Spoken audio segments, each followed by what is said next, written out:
Sang pewaris tunggal. 200. Sudah terlambat. Berita terbunuhnya Benyamin dengan cepat tersebar di seantero kota Paris, bahkan sampai ke beberapa negara. Ini terjadi karena Benyamin masih memegang kendali ketua Asosiasi Perdagangan Eropa umumnya, dan Paris pada khususnya. Mereka sangat menyayangkan terjadinya pembunuhan itu, di mana orang hanya tahu bahwa kejadian itu adalah akibat konflik antar sesama anggota mafia yang dipimpin oleh Benyamin itu. Orang-orang luar tidak mengetahui kejadian yang sebenarnya, karena tidak ada saksi mata yang bisa dijadikan bukti bahwa kejadian itu memang disengaja. Pihak luar yang tidak tahu menahu akan masalah tersebut malah mengirimkan ucapan bela sungkawa kepada Adeline sebagai anak Benyamin itu, dan berharap agar Adeline bersabar dalam menghadapi musibah yang menimpa ayahnya tersebut. Banyak pihak yang menghendaki agar Adeline dan suaminya itu membangun kembali organisasi yang telah dibesarkan oleh Benyamin dan sekaligus menjadi ketuanya. Seperti gayung bersambut, apa yang direncanakan oleh Adeline telah menjadi kenyataan. Pihak luar tidak ada yang menyangka bahwa terbunuhnya Benyamin itu karena ulah dari anaknya sendiri. Rata-rata mereka mengutuk dalam kejadian itu, dan berjanji akan membantu Adeline untuk mengusutnya. Tetapi Adeline menolaknya secara halus, dengan alasan kematian orang tuanya baru saja terjadi, dan masih dalam suasana berkabung. Di suatu hari, mansion mewah milik Adeline, sekitar pukul 4 sore. Apa yang kita rencanakan telah berjalan dengan baik. Orang di luaran sana terus-menerus berdatangan untuk memberikan dukungan dan ucapan turut berduka cita kepada kita, ujar Adeline memulai pembicaraan dengan suaminya itu.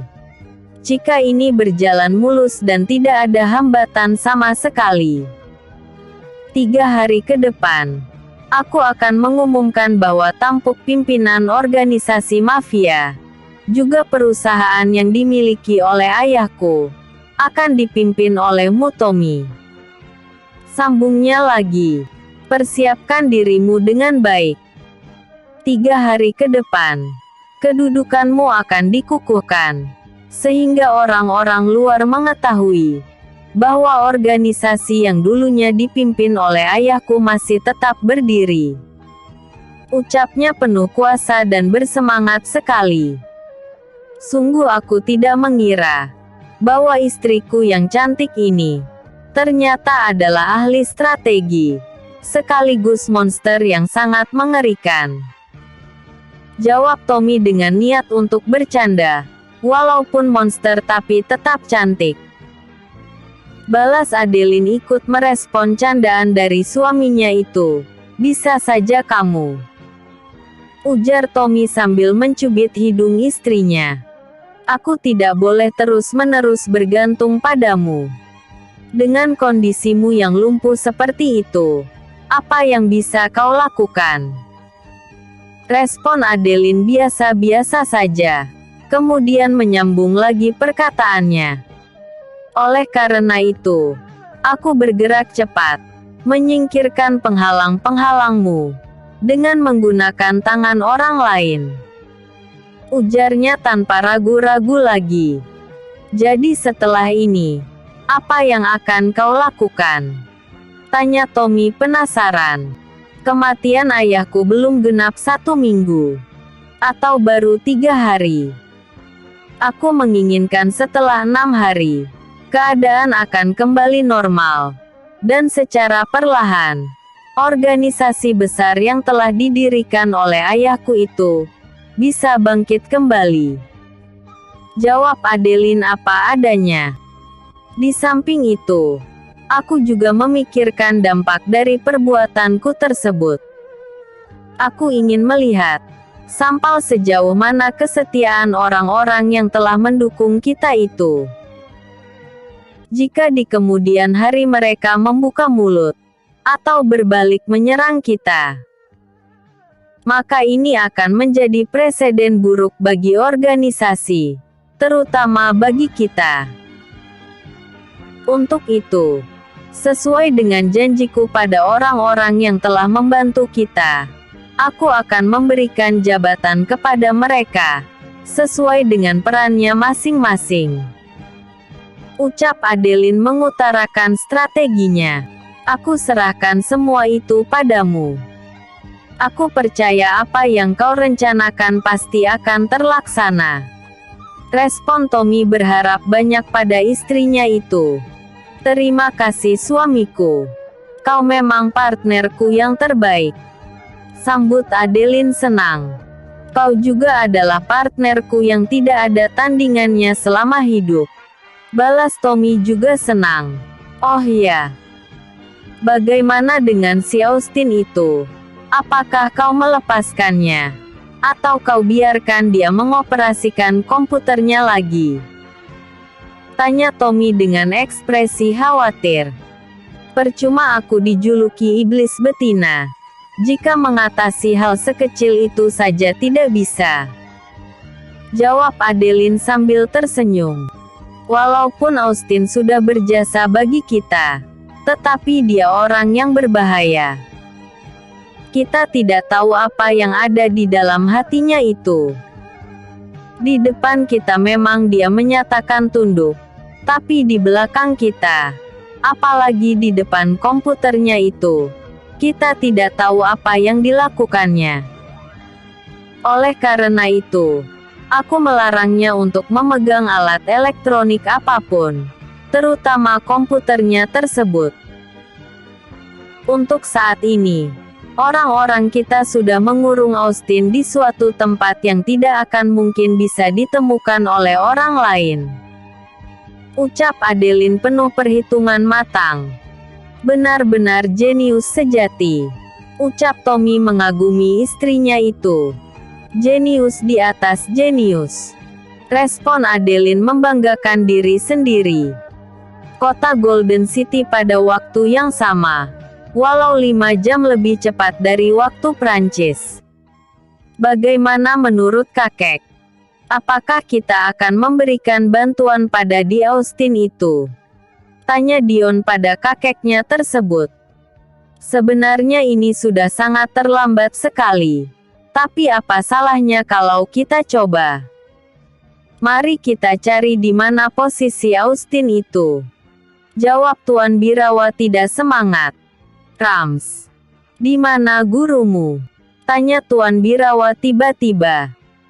Saya tidak tahu Tuan Besar. Cuma tadi guru ada mengatakan bahwa dia turun bukit untuk berjalan-jalan di kota. Ada sesuatu yang ingin dia beli. Jawab Rams apa adanya. Malam-malam begini. Respon Tuan Birawa keheranan. Saya juga tidak tahu Tuan Besar. Jawab Rams apa adanya. Kalau begitu, bisakah kau melacak keberadaan Austin? Tanya Tuan Birawa ingin tahu. Akan saya usahakan Tuan Besar. Jawab Rams cepat. Kemudian segera mengoperasikan komputernya. Setelah 1 menit, Rams mengotak-atik komputernya itu. Tidak ada petunjuk apapun yang ditemui. Biasanya posisi Austin sangat mudah sekali dilacak. Tapi kali ini, keberadaannya benar-benar tidak terlihat. Seperti telah hilang di telan bumi. Sebenarnya apa yang terjadi pada Austin tersebut? Maafkan saya Tuan Besar. Saya tidak bisa melacak posisi Austin. Karena tidak ada petunjuk atau alat apapun yang ada di dekatnya. Ucap Rams kecewa. Mungkin saat ini Austin sedang dikurung di bawah tanah. Atau di tempat yang tidak bisa dimasuki oleh jaringan apapun. Sambungnya lagi tidak pasti. Bagaimana Dion? Apa usaha kita selanjutnya? Apakah sebaiknya kita mengirim orang-orang kita ke sana untuk membantu Austin? Tanya Tuan Birawa mencoba mencari solusi. Sama seperti yang kakek katakan tadi, kita sudah sangat terlambat sekali. Karena saat ini, organisasi yang dulunya dipegang oleh Benyamin, sekarang telah dipegang oleh Tommy dan istrinya itu. Jawab Dion pesimis. Ini akan semakin sulit. Jika kita mengirimkan orang-orang kita ke sana, tentu pihak otoritas setempat akan curiga. Tapi jika kita membiarkan saja, maka mereka akan berkembang menjadi besar, dan suatu saat nanti akan berbalik menyerang kita. Jawab Dion dengan analisa yang cukup bagus, tapi sulit untuk dilaksanakan. Satu hal yang paling merisaukanku adalah, Tommy itu sangat membenciku, dan terus berusaha untuk menghancurkanku. Ucap Dion lagi. Bagaimana kalau kita retas sistem pertahanan komputer mereka? Ucap Tuan Birawa memberi usul. Saya rasa itu sulit untuk dilaksanakan Tuan Senior. 1 hari setelah kejadian itu, seluruh akses ke komputer mereka tidak bisa lagi kita buka. Apakah mungkin Austin yang melakukannya? Jawab Rams sambil balik bertanya. Itu kau yang lebih tahu. Karena aku sangat mengandalkanmu. Juga gurumu itu. Jawab Dion tegas, mewakili kakeknya tersebut. Kalau begitu sebaiknya kita tunggu saja si Deon. Setelah dia kembali, baru kita diskusikan masalah ini lagi. Ucap Tuan Birawa memberi solusi. 3 hari kemudian, Dion mengumpulkan orang-orang penting Birawa Group di ballroom Hotel Bintang 5 kota Golden City untuk membicarakan perkembangan ekspansi usaha pasca terbunuhnya Benyamin sebagai rekan kerja di benua Eropa itu. Dalam kesempatan itu, Dion memanggil seluruh direktur, sekretaris, manajer dan orang-orang penting perusahaan, termasuk juga Evans, James, Erisa Siolung dan Burgon. Sedangkan Iron, Hans, Robin Leon, Govin dan Rams, termasuk juga Deon, sang legenda cyber itu, juga menyempatkan diri untuk datang di pertemuan besar itu, selain membicarakan tentang isu terbunuhnya seorang maestro ekonomi di benua Eropa. Dion juga berencana akan membahas masalah krusial perusahaan, juga membicarakan kemungkinan untuk merestrukturisasi perusahaannya agar efektif dan efisien. Selama ini Dion menilai, sebagian besar karyawan banyak terpusat di kota-kota besar, tetapi sedikit di daerah pedesaan atau pelosok-pelosok pulau. Jika ini terus dibiarkan, maka perusahaannya lama-kelamaan akan terbebani oleh anggaran besar untuk menggaji karyawan yang semakin hari semakin menumpuk di daerah perkotaan. Sementara kinerjanya banyak yang tidak efisien dan kebanyakan menganggur, sementara perusahaan yang ada di tempat-tempat jauh, jumlah karyawannya malah sedikit.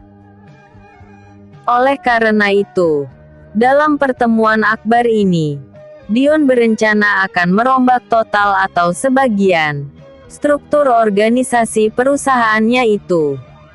Salam Tuan Besar. Salam Tuan Senior. Ucap seluruh petinggi perusahaan serempak ketika Dion dan kakeknya masuk ke ruangan itu, sambil menundukkan kepalanya tanda hormat, duduklah. Respon Dion datar. Terima kasih Tuan Besar. Jawab mereka serempak lagi. Kemudian dengan tenangnya, Dion mengedarkan pandangannya ke seluruh ruangan.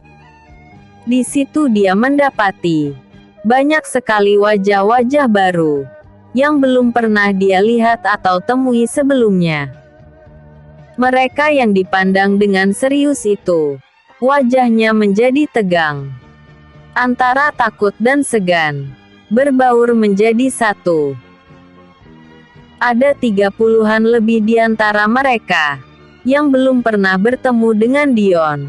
Dan baru di kesempatan inilah mereka bisa melihat sekaligus bertemu dengan pemilik perusahaan, tempat di mana mereka bekerja selama ini. Penampilan Dion yang elegan tersebut menjadikan mereka sangat mengagumi jati diri Dion. Wajahnya yang lumayan tampan, bersih dan rapi, dengan perawakan yang tinggi tegap, dibalut dengan pakaian yang serba mahal, menambah karisma Dion semakin besar. Di tengah rasa kekaguman itu, Dion berdiri lalu mengangkat tangannya ke udara seraya berkata, 201. Strategi Dion. Sengaja kalian ku undang kemari, adalah untuk saling mengenal satu sama lain, bahwa inilah keluarga kita, keluarga besar Birawa Group. Karena kita sebuah keluarga, maka jangan sampai ada pertikaian dan perpecahan di dalamnya. Aku sebagai pimpinan tertinggi Birawa Group menegaskan, apabila di antara kalian ada yang berani menyulut api permusuhan, atau berbuat curang serta berkhianat padaku, maka aku tidak akan segan-segan lagi untuk menghabisi kalian. Aku ingin situasi perusahaan kita tetap kondusif, dan tidak ada pergesekan kepentingan satu sama lain. Kalian adalah orang-orang yang sudah terpilih sebagai pimpinan tinggi, dan orang-orang penting Birawa Group. Aku harapkan untuk saling bekerja sama, membangun dan mengembangkan kekuatan grup kita, menjadi perusahaan yang semakin menggurita di dunia. Untuk melakukan semua itu, tentu saja satu sama lain harus bersinergi, satu sepakat, satu aturan dan satu ketetapan. Selain daripada itu, dalam pertemuan besar ini, aku juga ingin menyampaikan kepada kalian semua, bahwa aku akan melakukan restrukturisasi di semua bidang, di perusahaan Birawa Group kita ini. Orang-orang yang tidak berkompeten, dan tidak mampu menangani bidang tugasnya masing-masing, akan aku copot, dan akan digantikan dengan orang-orang lain. Tapi sebelum semua itu terjadi, aku beri kesempatan kepada kalian selama 3 bulan, untuk memperbaiki kinerja kalian. Masalah terpenting lainnya, yang ingin aku sampaikan di sini adalah, aku melalui kalian, ingin mengurai penumpukan karyawan di satu tempat, yang selama beberapa tahun ini, seperti suatu hal yang disengaja, dan terkesan pembiaran. Orang-orang yang terkena dampak penguraian tersebut, akan dipindahkan ke perusahaan lain, yang masih kekurangan tenaga dan karyawan. Apapun alasannya tidak akan ditolerir, kecuali kalau memang hal itu tidak bisa dilakukan. Untuk itu, aku beri waktu selama 1 minggu bagi kalian, untuk melakukan perombakan tersebut. Jika dalam 1 minggu para pimpinan tinggi perusahaan Birawa Group tidak melakukan perintahku, maka bersiap-siaplah kalian akan aku pecat. Dibantu oleh para pengawalku, kalian harus memilih mana karyawan yang tidak produktif dan tidak efisien. Karyawan itulah yang harus dipindah ke perusahaan lain, agar di tempat baru itu, kemampuan dan tanggung jawabnya berkembang dengan baik. Selain itu yang ingin aku bicarakan di sini adalah, bahwa baru-baru ini telah santer terdengar. Rekan kerja kita di benua Eropa itu telah mati terbunuh dalam suatu perebutan kekuasaan organisasi yang dipimpinnya itu. Dengan matinya orang tersebut, maka seluruh kerjasama yang telah ditanda tangani bersama dengan ketua organisasi itu menjadi mentah kembali. Dan ini akan mempengaruhi neraca perdagangan kita ke negara-negara Eropa tersebut. Ditambah lagi dengan belum jelasnya situasi perdagangan pasca terbunuhnya Benyamin itu.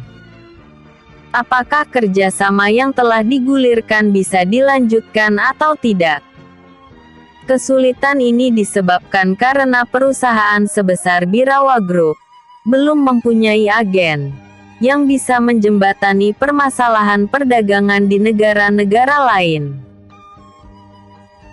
Jadi dalam kesempatan ini, aku ingin menyampaikan bahwa dalam masa dekat ini, aku akan mendirikan sebuah perusahaan yang khusus menangani bidang yang perdagangan di negara-negara lain, termasuk juga di negara Prancis. Oleh karena itu, aku ingin meminta kesediaan kalian. Apakah ada yang bersedia untuk ditempatkan di salah satu negara Eropa itu? Aku membutuhkan 250 orang untuk ditempatkan di kota Paris dan kota-kota lainnya, untuk menangani perusahaan yang akan aku dirikan di sana. Perusahaan itu dikhususkan bergerak di bidang ekspor dan impor. Produk-produk dari perusahaan kita akan langsung dikirim ke sana dan ditangani oleh kalian. Kemudian produk-produk yang dibutuhkan dari Eropa akan langsung dikirim ke tempat kita, juga melalui agen-agen yang akan aku tempatkan di negara-negara itu. Oleh karena itu, aku meminta kesediaan dari kalian. Walau sebenarnya aku bisa menetapkannya sendiri, tetapi aku ingin mendengar pendapat dan kesediaan kalian untuk ditugaskan di negara Prancis khususnya dan negara-negara Eropa lainnya. Kalian tidak akan dibiarkan begitu saja, karena di samping kalian akan dikirimkan juga pengawal tingkat menengah dan tingkat elit, dengan 3 orang komandan sebanyak 300 orang. Untuk transportasi dan akomodasi kalian selama berada di sana, sepenuhnya ditanggung oleh Birawa Group.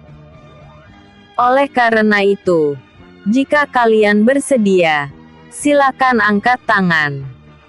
Begitu Dion selesai mengucapkan kata-kata itu, diperkirakan lebih dari 600 orang yang mengangkat tangannya tinggi-tinggi, agar mereka dipilih untuk dikirimkan ke negara-negara Eropa itu, khususnya Prancis tersebut. Kata-kata Dion tadi sangat memotivasi mereka semua, dan sudah sepakat bahwa selama hidupnya akan mengabdikan diri kepada Birawa Group dan pemiliknya. Pemandangan itu tentu saja membuat Tuan Birawa dan Dion merasa terharu. Mereka tidak menyangka bahwa kesetiaan orang-orangnya sangat luar biasa sekali. Padahal Dion hanya memilih sebanyak 250 orang saja, tapi yang berminat malah di luar dari perkiraan.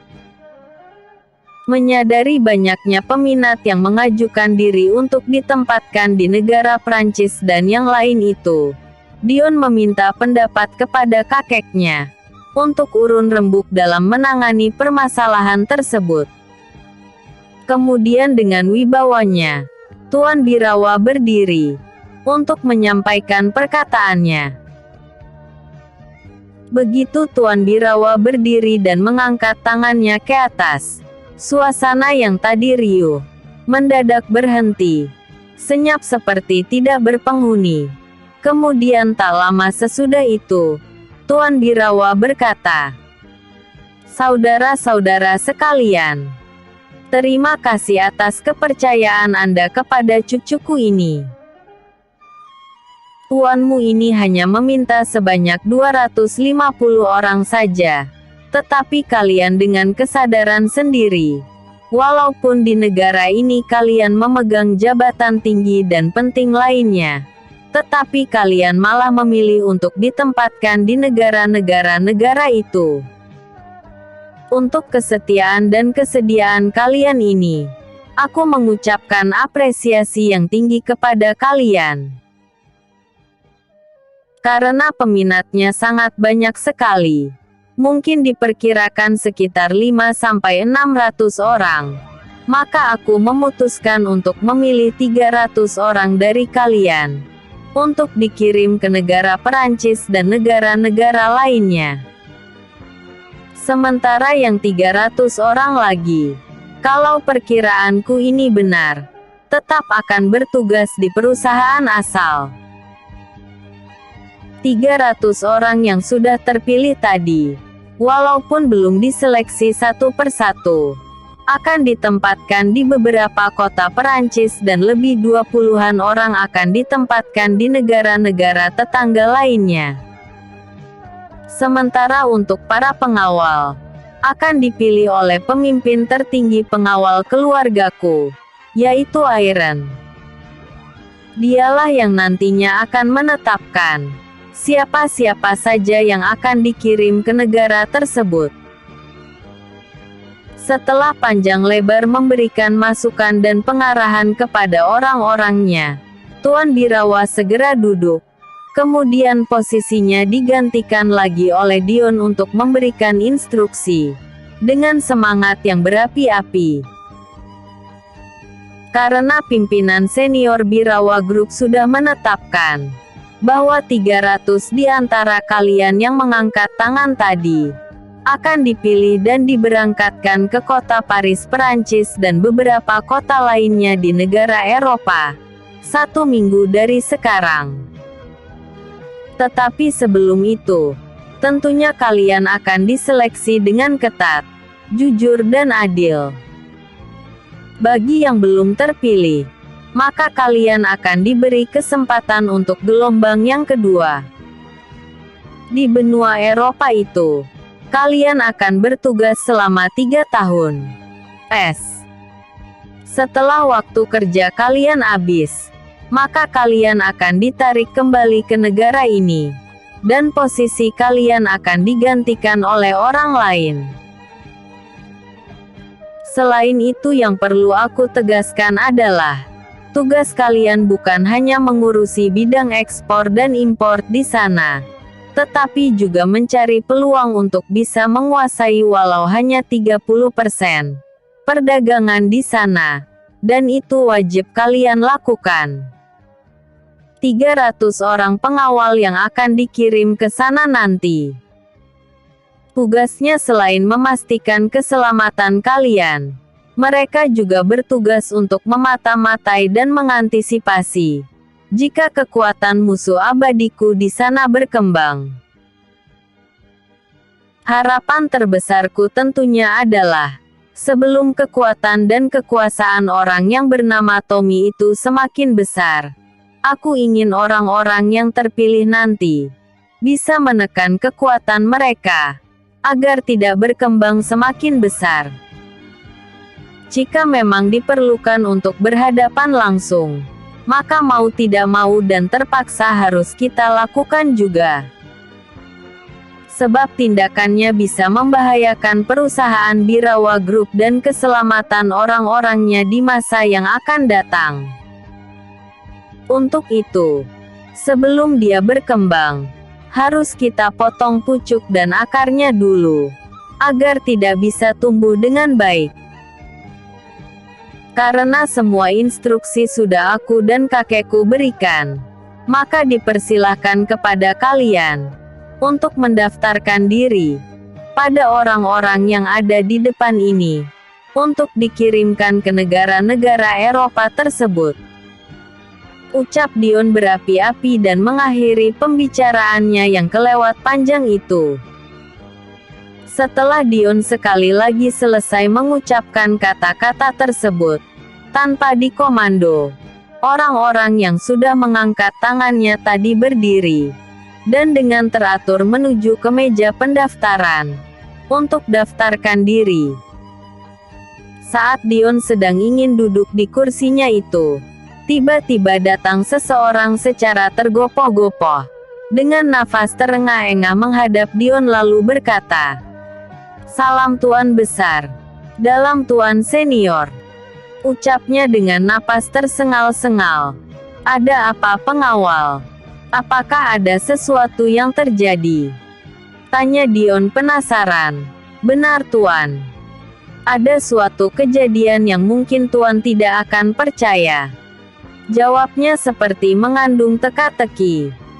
"Katakan dengan jelas, apa permasalahannya itu?" ucap Dion tidak sabar, dengan mendesak agar pengawal tersebut berterus terang. Mata-mata yang ditempatkan untuk mengawasi Nenek Elina, 3 orang telah mati terbunuh secara misterius, jawab pengawal tersebut sedih. "Apa? Bagaimana itu bisa terjadi?" teriak Dion kuat penuh tanda tanya dan penasaran. Kemudian mengalihkan pandangannya kepada Iron dan yang lainnya itu. "Saya juga kurang paham Tuan Besar." Mata-mata itu cuma mengabarkan bahwa secara tiba-tiba mereka diserang oleh sekelompok orang yang bersenjata dengan memakai tutup kepala serta muka mereka. Aneh. Sejak kapan ada kekuatan tersembunyi di pulau es itu? Dan kenapa dengan mudahnya mereka dihabisi? Bukankah mata-mata itu kekuatannya hanya setingkat lebih rendah dari pengawal elit? Atau bisa dikatakan pengawal level menengah? Tapi kenapa dengan mudahnya mereka dihabisi oleh kelompok orang yang tidak dikenal? Respon Dion seakan tidak percaya. "Kalau masalah itu saya tidak tahu Tuan Besar," jawab pengawal tersebut gugup. "Burgon. Orang yang tewas itu adalah orang-orangmu. Apakah kau mengetahui siapa saja mereka?" tanya Dion geram. "Tahu Tuan Besar. Mereka adalah orang-orangku yang sudah bertugas di sana kurang lebih 2 tahun yang lalu," jawab Burgon apa adanya. "Apakah mereka punya keluarga?" tanya Dion ingin tahu. "Sebagiannya ada Tuan Besar. Keluarga mereka kebetulan berasal dari kota di mana mereka ditugaskan itu," jawab Burgon hati-hati. "Pengawal. Apakah orang yang mati terbunuh itu sudah mempunyai keluarga?" tanya Dion lagu untuk lebih memastikan. "Kalau masalah itu saya tidak tahu Tuan Besar," jawab pengawal tersebut apa adanya. "Kalau begitu kau belum pergi," respon Dion cepat. "Terima kasih Tuan Besar," ucapnya cepat. "Iron, kirimkan 200 orang terbaikmu ke sana, dan pastikan anggotamu yang lain tidak akan mati sia-sia. Kal dan temukan siapa dalang di balik ini semua, dan cepat laporkan padaku," ucap Dion memberi perintah. "Siap Tuan Besar," jawab Iron tegas. Kemudian meminta izin untuk melaksanakan tugasnya itu. Ada-ada saja yang terjadi. Belum selesai satu masalah, datang lagi masalah yang lain. Merepotkan saja, gerutu Dion dalam hati. 202. Siapa sebenarnya mereka? 1 minggu masa yang ditentukan pun sudah terlewati. Orang-orang yang terpilih untuk diberangkatkan ke negara-negara Eropa itu, saat ini semuanya sudah berada di sana. Selain orang-orang tersebut, Dion juga mengirimkan 300 orang pengawalnya untuk memastikan keselamatan para pekerja itu, yang akan perintis pembukaan perusahaan ekspor dan impor yang berpusat di kota Paris, Perancis. Tidak tanggung-tanggung, kali ini Dion juga ikut pergi ke negara Perancis tersebut, didampingi oleh Hans, Robin Leon, Langit, Awan, Bumi, Erik Anjani dan lebih dari 20-an pengawal elit dan lainnya itu juga dibawa serta ke sana. Sedangkan Iron dan komandan-komandan top lainnya termasuk Ling Chia, Ling Ma dan Ling Hua tetap berada di kota Golden City untuk memastikan keselamatan Tuan Birawa, Ivory juga Dragon. Sementara itu, Dion melalui Iron juga mengirimkan 200 orang-orang terbaiknya untuk pergi ke Pulau S, atau tepatnya ke Provinsi SS, untuk menyelidiki, sekaligus mencari dan menangkap siapa orang yang telah menghabisi 3 orang mata-mata anak buah Burgon itu. Kepergian mereka ke sana dipimpin langsung oleh Burgon si Mata Dewa, untuk memastikan penyelidikan mereka bisa tuntas sampai ke akar-akarnya. Di tempat inilah kami diserang oleh sekelompok orang yang tidak kami kenal, sebab wajah mereka tertutup oleh kain bos, ucap salah seorang mata-mata pada Burgon. Senjata apa yang mereka gunakan, dan ke arah mana sesudahnya mereka pergi? Tanya Burgon pada anak buahnya itu. 6 orang memegang pedang pendek sejenis katana, dan 2 orang memegang senjata api jenis pistol, sementara yang lainnya memegang besi sepanjang 1 meter. Sementara setelah menyerang kami, mereka melarikan diri ke arah timur, dengan menggunakan 4 buah mobil berplat kabur. Ucap pengawal itu apa adanya. Siapa sebenarnya mereka? Kenapa mereka mencederai dan menghabisi anak buahku? Ada permasalahan apa antara mereka dengan orang-orangku? Guman Burgon lirih. Bos, lihat! Teriak seseorang dengan suara kuat, sambil menunjuk ke suatu arah yang tak jauh dari kakinya itu. Burgon langsung mendatangi orang yang berteriak tadi. Di situ dia mendapati ada sebuah gelang berukuran kecil, serta berwarna hitam, dengan simbol seperti sebuah huruf di tengahnya. Burgon langsung mengambil gelang tersebut, dan mengamatinya dengan seksama. Dalam pengamatan itu Burgon mendapati bahwa di tengah-tengah gelang tersebut, memang ada sebuah huruf kecil, yang jika diperhatikan dengan teliti, seperti huruf M. Simbol apa ini? Tidak mungkin hanya dengan simbol sekecil ini akan membuka jati diri mereka. Lagi pula belum tentu gelang ini milik para penyerang tersebut, ucap Burgon pesimis. Apakah gelang yang sama ada di lengan para penyerang itu? Tanya Burgon pada mata-mata tersebut.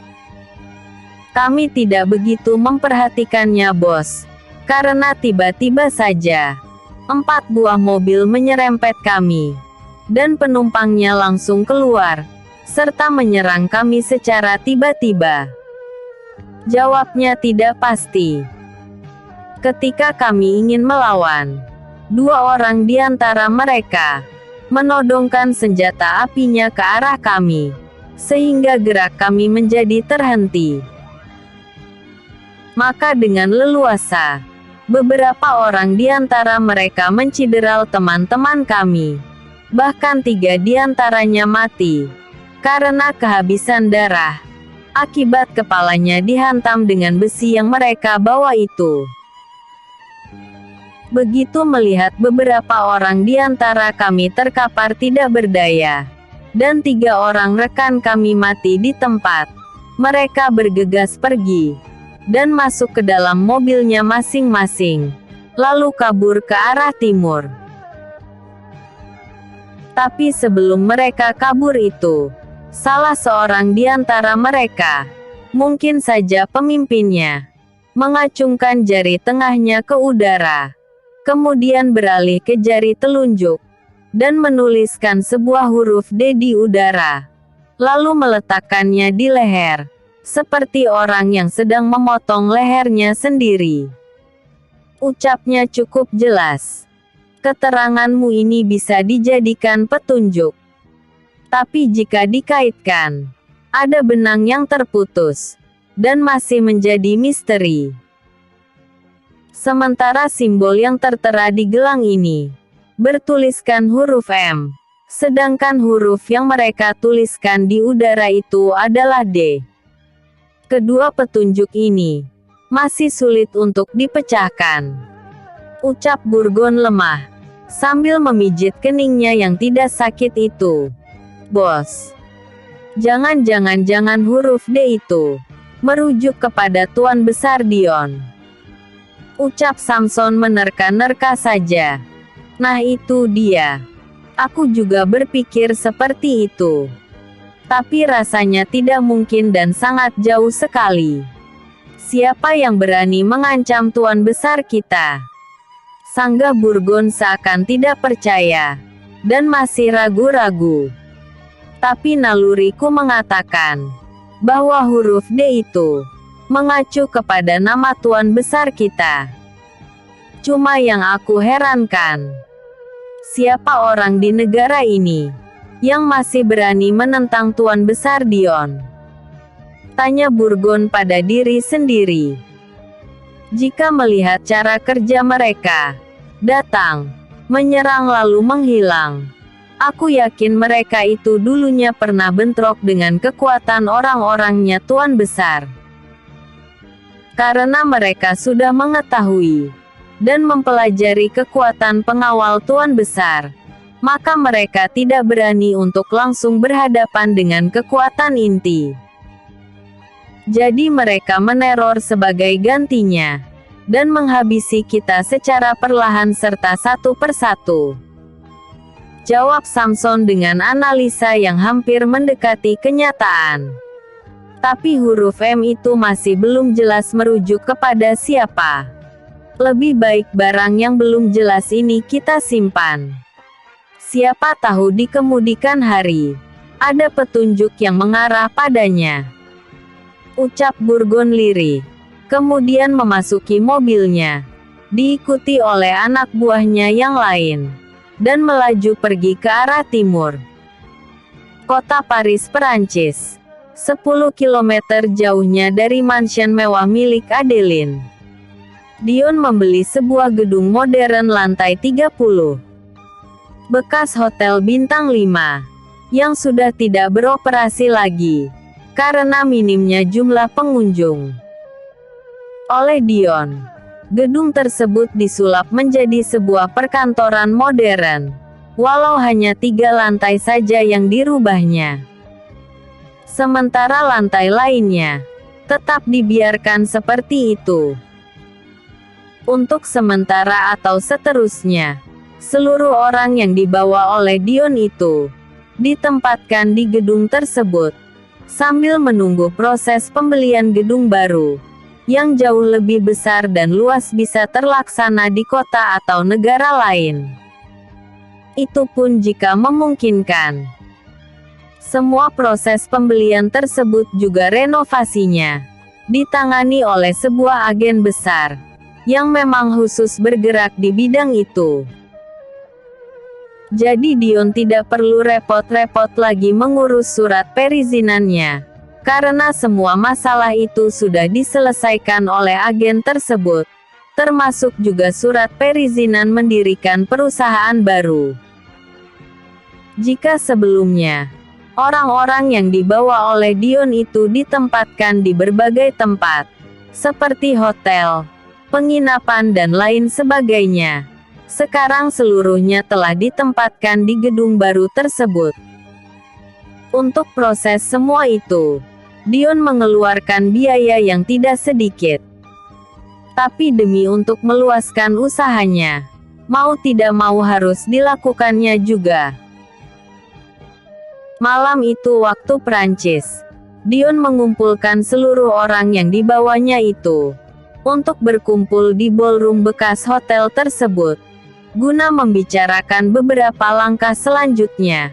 Apa yang harus dilakukan esok hari dan seterusnya oleh mereka. Dalam pertemuan itu, Dion memberikan banyak arahan pada anak buahnya tersebut, dengan kalimat-kalimatnya yang monoton dan panjang. Ini hari ke-7 kita berada di negara Prancis. Hampir sepertiga rencana kita sudah terlaksana dengan baik, tinggal melaksanakannya saja. Jadi mulai besok pagi, perusahaan ekspor-impor kita sudah bisa beroperasi, walau belum ada barang masuk yang akan dikirimkan ke tempat lain. Untuk sementara, aku menunjuk Saudara Derry untuk menjadi direktur utama di perusahaan baru kita. Sedangkan wakil direktur yang menangani bidang personaula, aku percayakan pada Saudara Derajat. Sementara untuk Arseno, aku percayakan jabatan wakil direktur umum dipegang olehmu. Ucap Dion panjang lebar dan sangat jelas sekali. Kemudian satu persatu, Dion menunjuk orang-orang yang dinilainya layak dan cakap untuk memegang jabatan penting di perusahaan baru tersebut.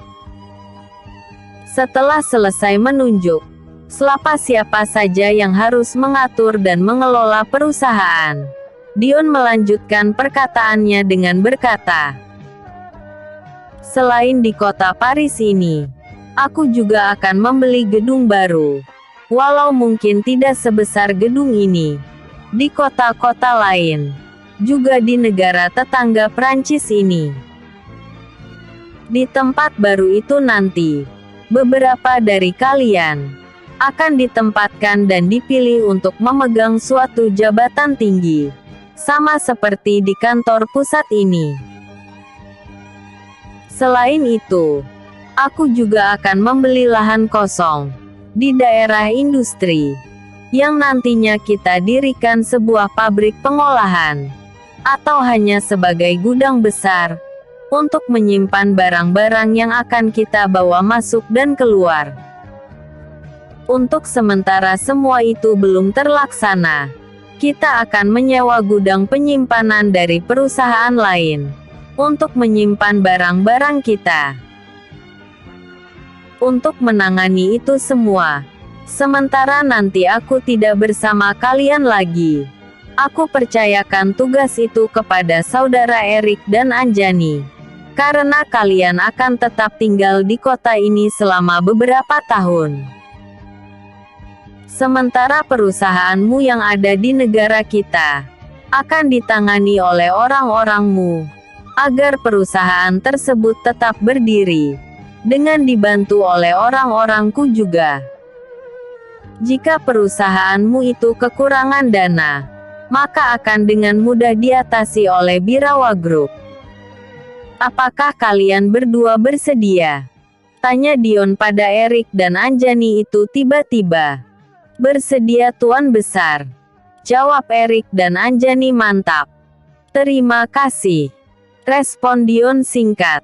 "Untuk langit, awan dan bumi, kalian aku tugaskan untuk mendampingi pengawal-pengawal lain di sini untuk sementara.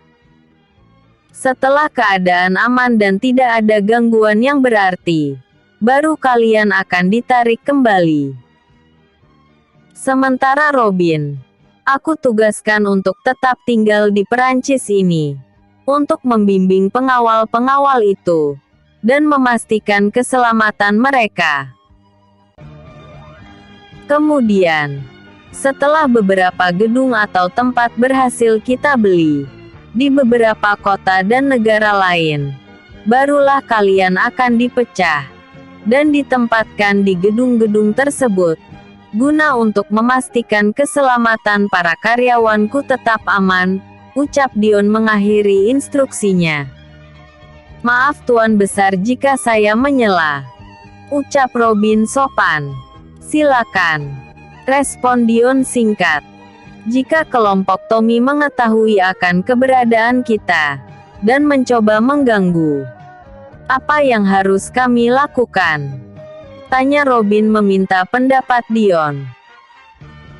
Hal pertama yang harus kau lakukan adalah melapor pada otoritas setempat akan keberadaan kalian dan fungsinya berada di negara ini bisa mereka ketahui. Yang kedua, katakan pada mereka bahwa keberadaan kalian hanya ditugaskan untuk menjaga perusahaan yang baru saja didirikan ini. Jadi jika ada gangguan dari pihak luar, minta dukungan atau perlindungan dari mereka. Dan jangan bertindak sendiri-sendiri. Walau sebenarnya kalian sangat mampu dalam masalah itu. Tapi jika perlakuan kelompok Tommy itu sudah mengancam keselamatan nyawa kalian, terutama nyawa karyawanku, kalian boleh bertindak secara sembunyi-sembunyi untuk memberi pelajaran pada mereka. Jika jumlah pengawal tidak mencukupi, aku akan merekrut mantan tentara, polisi juga gangster dan kelompok apa saja yang kuat-kuat, tapi berasal dari kota atau negara ini. Dengan adanya mereka, akan semakin menambah eksistensi perusahaan kita semakin disegani dan dikenal luas. Untuk itu, aku tugaskan padamu Robin, untuk mencari peluang dan mendekati kelompok-kelompok yang menguasai wilayah Paris ini. Jika sudah berhasil, jadikan mereka partner untuk bersama-sama menguasai kekuasaan, pengaruh, dan merajai jalanan serta pasar-pasar gelap, tapi tidak ikut terlibat dalam bisnis mereka. Apakah bisa kau pahami dan laksanakan Robin? Tanya Dion tegas. Siap Tuan Besar. Jawab Robin tegas. Bersambung. 203. Merasa takut.